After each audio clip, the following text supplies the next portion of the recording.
I'm Gabrielle Pantera, and I'm here with Frank Catalano and Suzy London, who are also in Robotech. Hi, Frank. How are you? Suzy? Now, how did you both get started with Robotech? I was part of the first section of Robotech, and I played all sorts of little parts. And then when they got to New Generation, I had ran. But so you graduated?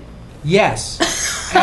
But when you, I actually, in the earlier version, the Rick Hunter version, I was sent to New York to be Rick Hunter.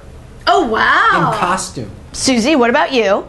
I auditioned, and I had lived in Japan for a year, so I understood the linguistic things, and so I was able to match the mouths really well the minute I came in, because I'd lived there for a year. So I already had a feeling for the language, and I knew that I had to match these lips. I just went in there. I remember doing it, and I remember that Carl and Greg looked at each other and said, "You're hired." Nobody else could match it. That's it. She's hired. We've got her. So that's how I did it. Oh, wow. Yeah. And I did a lot of things with them since then. That was a really great experience. Now, you said you lived in Japan, so you know Japanese, right? Well, I had to learn to speak it, and as it turns out, my brother came to visit me, who got he ended up living there for 8 years, and my other brother came to visit him, and now I have 2 half-Japanese nephews. Wow. Right, so it's part of my culture. It now. is. Great. Yeah. But what my question was going to be is, since you know a little Japanese, did they actually have you speak some Japanese in there as well? In any of the parts? No, but I can. Watashi wa nomai wa Suzy desu. Wait, what did you just say? Translate it. Come on. My name is Suzy. Oh, okay. Very That's simple. great. Yeah. So where did you learn how to do voiceovers? I was not an opera singer. I studied Peking opera and was a performer in New York doing Peking opera. Oh, I was going to ask you to do some opera since you just said it, right? Yeah, absolutely. There you go. And then I went to East West Center. I got a scholarship, and I studied in Hawaii. And that's when I got into dubbing.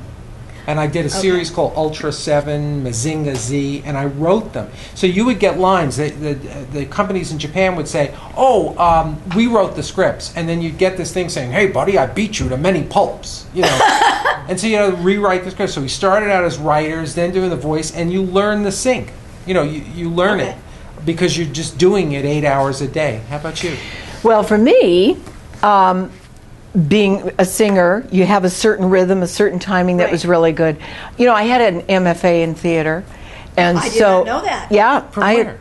University of Iowa. That is so cool. Yeah, I had an MFA in theater, so I had a lot of voice training just for my voice, not only as a singer, but also speaking wise.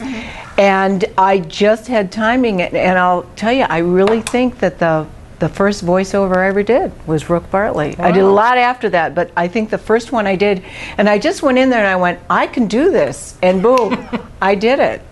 So tell me about Love, Live, Lives. As I said, at the beginning of this year, I wrote a book about Robotech and my character. So I was really Let's tell them what the book is. I was going to say.